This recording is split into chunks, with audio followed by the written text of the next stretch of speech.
রাখাইনে Myanmar junta 2 দিনের হামলায় 40 জনের বেশি হতাহত হয়েছে। মায়ানমার জান্তা ও আরাকান আর্মির সংঘাতে গত 2 দিনে 14 জন নিরীহ বেসামরিক মানুষ প্রাণ হারিয়েছে এবং আরও 34 জন গুরুতর আহত হয়েছে। গত 14 এবং 15 মে মায়ানমার জান্তার বিমান হামলার কারণে এই হতাহতের ঘটনা ঘটে বলে জানা গেছে। রাখাইনের চৌথ বাসিন্দারা জানায়, মায়ানমার জান্তায় ইচ্ছাকৃতভাবে বেসামরিক এলাকাগুলোকে লক্ষ্যবস্তু করছে, যেটি সংঘাতের সাথে কোনোভাবে সম্পর্কযুক্ত নয়, যার ফলে এটা প্রমাণিত হচ্ছে যে শুধুমাত্র জাতিগত বিদ্বেষের কারণেই নিরীহ রাখাইন জনগণকে ব্যাপকভাবে হত্যা করছে। মায়ানমার জান্তা বেসামরিক এলাকায় এসব হামলা ইচ্ছাকৃতভাবে করছে বলে স্থানীয়রা দাবি করছে। এসব হামলায় অনেক সাধারণ মানুষ হতাহত হয়েছে, পাশাপাশি অনেক স্কুল, হাসপাতাল ও আবাসিক এলাকা এবং ধর্মীয় ভবন ক্ষতিগ্রস্ত হয়েছে।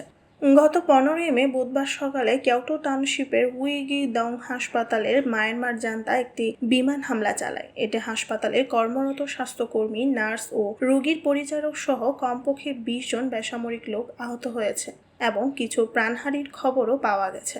উল্লেখ্য, গত 14 মে মঙ্গলবার মায়ানমার জান্তা মংডু টাউনশিপের কিংসংগ্রামের বিমান হামলায় 4 জন নিরীহ ব্যক্তি প্রাণ হারিয়েছে এবং অন্য 5 জন আহত হয়েছে।